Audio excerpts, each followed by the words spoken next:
हिमाचल प्रदेश के राजनीतिक इतिहास का यह वो काला अध्याय शुरू हुआ है जब हिमाचल प्रदेश की सत्तासीन सरकार मुख्यमंत्री सहित सड़कों पर उतर जाए। जनता ने जिनको सरकार चलाने का दायित्व दिया, जिनको जनता की समस्याएं सुलझाने का दायित्व दिया, वो चलती हुई विधानसभा को छोड़कर मुख्यमंत्री, उप मुख्यमंत्री, मंत्रीगण और सत्ता पक्ष के विधायक तख्तियां लेके सड़कों पर उतर जाएं और विधानसभा को खुला छोड़ दें।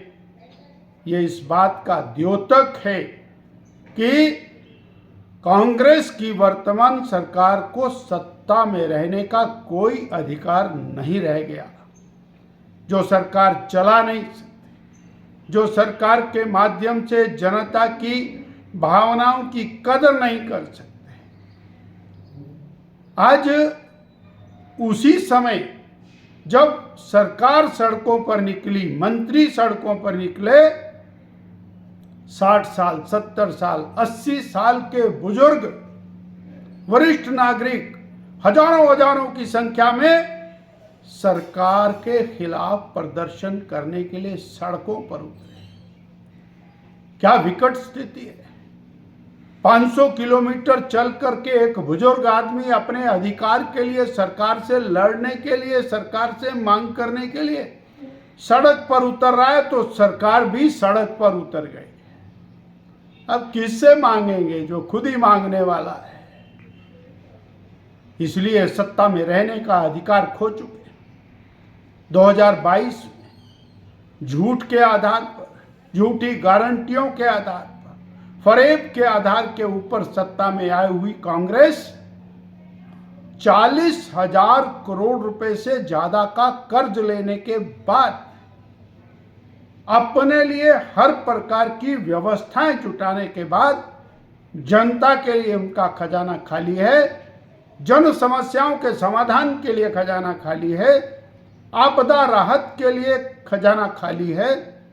ऐसी सरकार को सत्ता में रहने का अधिकार नहीं है। और वो कांग्रेस पार्टी जो देश के विभाजन के लिए जिम्मेवार है, भारत माता के अंग भंग के लिए जिम्मेवार है, जिसके कारण करोड़ों देशवासी बेघर हुए, लाखों देशवासी सड़कों पर आ गए और दशकों तक कैंपों में रहने को मजबूर हुए। हजारों देशवासी कत्लेआम का शिकार हुए। वो कांग्रेस पार्टी, वो राष्ट्रीय स्वयंसेवक संघ जैसे राष्ट्रीय संगठन को गाली देने पर उतरी है।